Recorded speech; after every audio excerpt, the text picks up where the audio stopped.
Breaking tonight, silence for another day as the White House again denies a Kelly file request to address the death of a young woman gunned down by an illegal immigrant.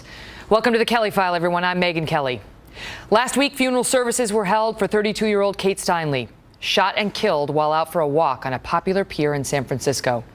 Police say this man pulled the trigger, an illegal immigrant who had been deported 5 times and had racked up a string of felonies in this country. Kate's murderer was on the streets thanks to San Francisco's so-called sanctuary city policy, which the Obama administration has allowed to stand despite many opportunities to challenge it.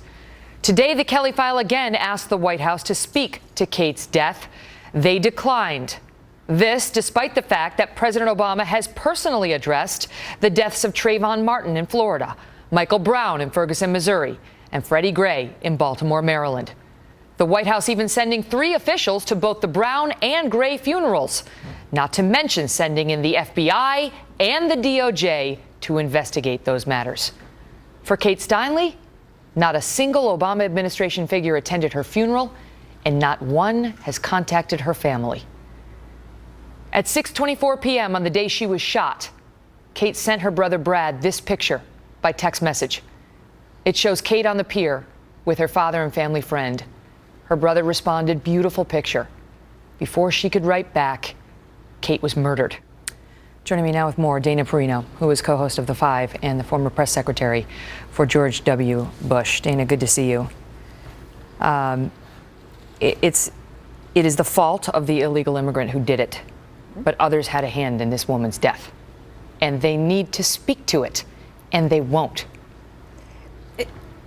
Watching his interview makes me realize that if the White House, even if they were to call tomorrow, this is a family that does not seek any sort of revenge.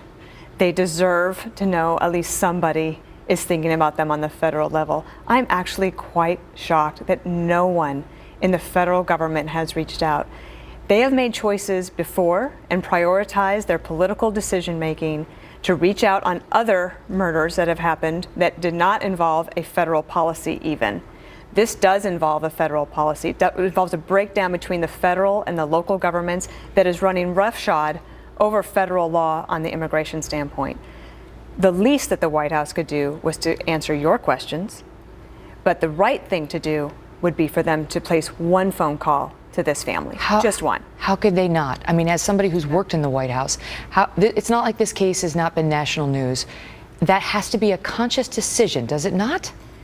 Well, it's either a willful disregard for it, or it's a decision based on something that I am troubled by, which is that because Fox News has been willing to cover this story, and because you and others on the network have been pushing it and pointing out the hypocrisy of speaking about one crime and not another, that for some reason they believe that because they hate Fox News so much that it is okay for them to ignore this story because that's just right-wing crazy people. But you look at him.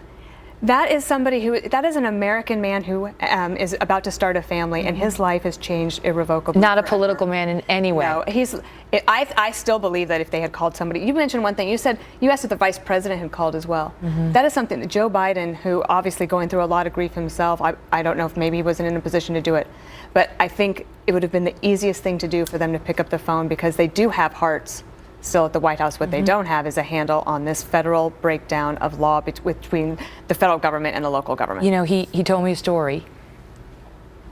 Last week after Kate's memorial service, the family and those there to remember her took all the flowers and brought them out to a convalescent center to help those who were hurting. They didn't riot. They didn't protest in the street. They didn't burn anything. That, in other cases, has gotten the White House's attention. And it's as if you take a civilized route, if you take the respectful, quiet, sad, but objectioning route, you get ignored. I mean, there are people in this country who are angry enough over this case to riot, to burn something, to protest, but they're not doing that. And the message the White House seems to be sending is, therefore, you will be ignored. They have learned how to be ignored. Any of these families that we've heard about, and Michelle Malkin has done so much good reporting on this over the years about people who have lost loved ones at the hands of illegal immigrants who should have been deported. The easiest thing for the White House to do would have been to make a phone call. It will take courage for them to see if they could figure out a way to deal with these sanctuary cities that have proliferated. But is it too hard? Or is it too hard on the White House to say they need to speak to every big national case of involving controversial death or murder? I agree with that. In fact, when the White House first started and President Obama made a couple of comments about individual isolated cases that had nothing to do with federal government involvement, and he commented on them, I thought, if you do that, you open yourself up to the inevitable questions of why not this or why not that. There actually is a federal connection here. There is a federal policy that is being ignored on their watch. And I think the easiest thing, one, would be the phone call, but the second thing is they've actually got a big problem. And I would turn to Attorney General Loretta Lynch, a new Attorney General with she's got a lot of capacity to do more.